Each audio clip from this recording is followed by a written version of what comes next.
Vous pensiez que nous avions fait le tour en ce qui concerne le plagiat, que nous n'avons plus rien à découvrir? Eh bien c'est faux. En fait j'en ai gardé quelques-uns sous le coude et du coup on va voir ça tout de suite. Mais s'il m'en reste encore, pourquoi je n'en ai pas parlé dans le Décibel 33 qui concernait le plagiat? Pourquoi, Charlie, tout le monde se pose cette question? Pour deux raisons différentes. La première, c'est que dans les épisodes de Décibel, j'essaie de faire en sorte que l'épisode soit plus ou moins bien rythmé du début jusqu'à la fin. Et parfois, je dois faire des choix dans ce que je vais dire dans les épisodes, parce que si je m'étends trop sur certaines choses, l'épisode va être beaucoup trop long et beaucoup trop dur à rythmer, et du coup, c'est pas bien rythmé, et du coup, mon épisode, il est pas bien, et du coup, ma vidéo, elle est pas bien, et du coup, moi je suis pas content. Voilà, c'est un peu comme ça qu'on pourrait le résumer, quoi. Et sinon, la deuxième raison, c'est aussi que, des fois, j'avais pas grand chose à dire sur certains cas de plagiat, si ce n'est...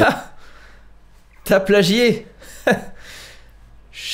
Voilà, du coup l'intérêt de faire ça était plutôt limité, hein, je pense que vous l'avez compris. Et du coup ces quelques cas de plagiat, j'ai décidé de tout simplement vous les présenter dans une vidéo à part. C'était pas du tout prévu à la base, mais j'étais beaucoup trop frustré de devoir les garder pour moi et de n'avoir personne à qui en parler, parce que, je le rappelle, je n'ai pas d'amis, parce que je sors beaucoup trop de vidéos en ce moment. Et on va commencer par un premier exemple qui illustre très bien tout ce que je viens de dire, parce que d'un côté, j'avais absolument rien à dire de ce cas de plagiat, et de deux, je n'avais aucun moment dans l'épisode où je pouvais le caser sans que ça dénature complètement le reste de l'épisode. Donc j'ai dû le sacrifier malheureusement. Ce tout premier cas, c'est celui de la musique D.A.N.C. D.A.N.C. de Justice, sorti en 2007. Dans ce cas-là, ce sera plutôt du sampling, je vous remets rapidement la définition. Le sample, ou échantillonnage en français, est un extrait musical réutilisé dans une nouvelle composition musicale. Le duo a clairement affirmé que c'était tout simplement un sample d'une chanson de Britney Spears dont j'ai absolument oublié le titre. Me Against the Music. C'est donc un sample de la musique Me Against the Music. Je le savais totalement. Et le clip de D.A.N.C. aussi contient beaucoup de références, notamment à Michael Jackson, au titre Pretty Young Thing, Black or White, Working Day and Night. Et du coup, il s'avère que Justice a tout simplement samplé une chanson de Boney M.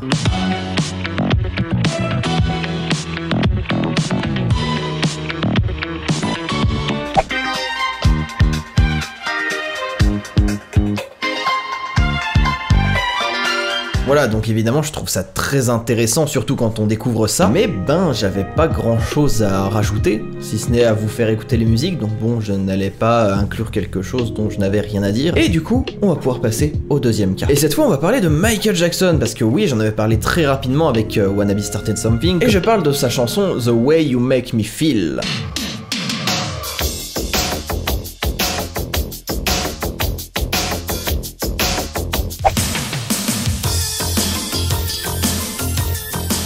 Voilà, pareil, c'était un cas de plagiat que j'ignorais absolument avant de vouloir écrire un épisode sur le plagiat. Je n'avais rien de spécial à rajouter, même si j'avais évoqué le cas de Michael Jackson et que du coup j'aurais pu enchaîner sur ça, ça n'aurait pas totalement dénaturé le rythme de la vidéo, mais j'ai trouvé que ça faisait un peu trop. Et le troisième cas dont je voulais vous parler aussi, j'en ai parlé dans le Décibel 33, mais j'ai pas eu le temps de trop m'étendre là-dessus. Ça concerne le cas de Bittersweet Symphony, donc je vous rappelle rapidement si vous n'avez pas eu le temps de voir l'épisode, de toute façon le lien sera en fin de vidéo si vous voulez aller le regarder. Donc c'est les Rolling Stones qui écrivent une chanson en 1965, et une trentaine d'années plus tard, un orchestre reprend le répertoire des Rolling Stones, et la reprise de l'orchestre intéresse énormément le groupe The Verve qui aura écrit par la suite Bittersweet Symphony grâce à cette reprise orchestrale. Du coup, le groupe avait signé une petite licence pour obtenir une petite partie du morceau, sauf qu'ils ont été accusés d'en avoir pris un plus gros bout, voilà, etc. Bref, je vous invite à regarder le Décibel 33 pour les détails, mais du coup, ce qui va nous intéresser, c'est la reprise de l'orchestre. Parce que cette reprise orchestrale n'aura pas inspiré que le groupe The Verve avec Bittersweet Symphony, il aura inspiré aussi le générique d'une série. Absolument. Alors je suis désolé d'avance si je n'ai pas le temps de vous faire écouter une grosse partie de la reprise orchestrale, hein, vous savez, YouTube, voilà, tout ça, UMG, on connaît. Merci à tous, bonne soirée. Mais je vais faire de mon mieux au montage, donc voici.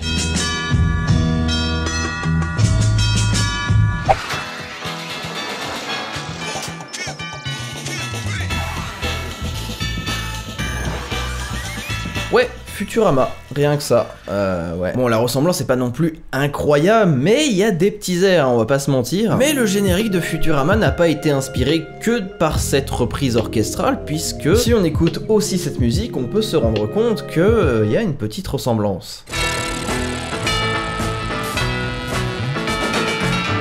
Voilà, donc ils ont un peu pioché dans les deux petits trucs, ils ont fait hop, on va faire un petit mix des deux, bam, voilà, générique de Futurama, excellent. C'est un peu paradoxal pour une série qui est censée raconter la vie en l'an 3000, de reprendre quelque chose qui vient du passé, mais c'est pas grave. Et enfin on arrive aux 3 derniers cas dont je voulais vous parler, qui concernent tous les 3 le groupe AC/DC. J'aurais pu faire une parenthèse quelque part au milieu de l'épisode, mais j'ai vraiment pas réussi à trouver un moment où je trouvais, à mon sens, que ça collait au rythme de l'épisode, donc j'ai préféré ne tout simplement pas parler d'AC/DC dans cet épisode. Et voilà, dans les premières années d'AC/DC, il y a quelques titres qu'ils ont fait qui sont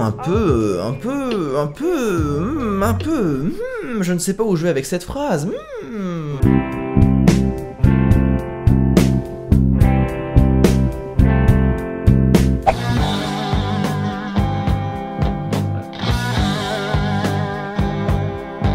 Ouais, alors là pour le coup on sent qu'il y a quelques trucs qui diffèrent, mais quand même le gros du morceau se ressemble plutôt pas mal, hein, on va pas se mentir. Et il y a aussi 2 autres cas avec AC/DC pour lesquels il faut un petit peu tendre l'oreille quand même.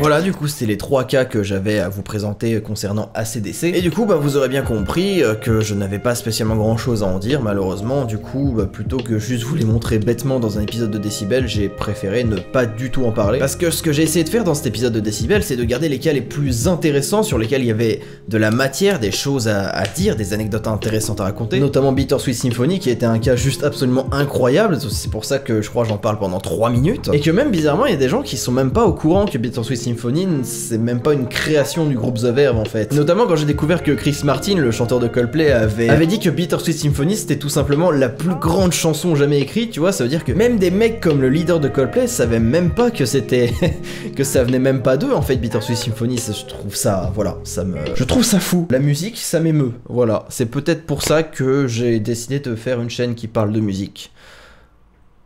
Ça a du sens du coup. Du coup, il y a peut-être certains cas de plagiat dont j'ai absolument pas parlé, très certainement même. Si vous avez des exemples de cas de plagiat auxquels vous pensez et que vous êtes déçus de ne pas les avoir vus dans les épisodes 33 et cette vidéo, et ben n'hésitez pas à les marquer en commentaire. Que ce soit des cas de plagiat ou juste de la ressemblance, hein. De toute façon on n'est pas là pour dire ah, ça ressemble vraiment étrangement à quelqu'un d'autre, ce groupe est vraiment nul, oh là là. D'ailleurs, je préfère le redire, évidemment, c'est pas parce que je pointe du doigt Michael Jackson, AC/DC, Justice, d'ailleurs, les 3, je les adore. C'est juste que je trouve ça vraiment super intéressant et je voulais partager un peu tout ceci. Voilà, du coup, ce sera tout pour les quelques cas bonus que je vais vous présenter. Si cette vidéo t'a plu, n'hésite pas à lâcher un like, un commentaire, à partager cette vidéo, à t'abonner. Voilà, à faire tout ceci, tu connais la chanson et on va même se ok? Tu fais tout ça, merci. N'oubliez pas d'écouter de la musique tous les jours.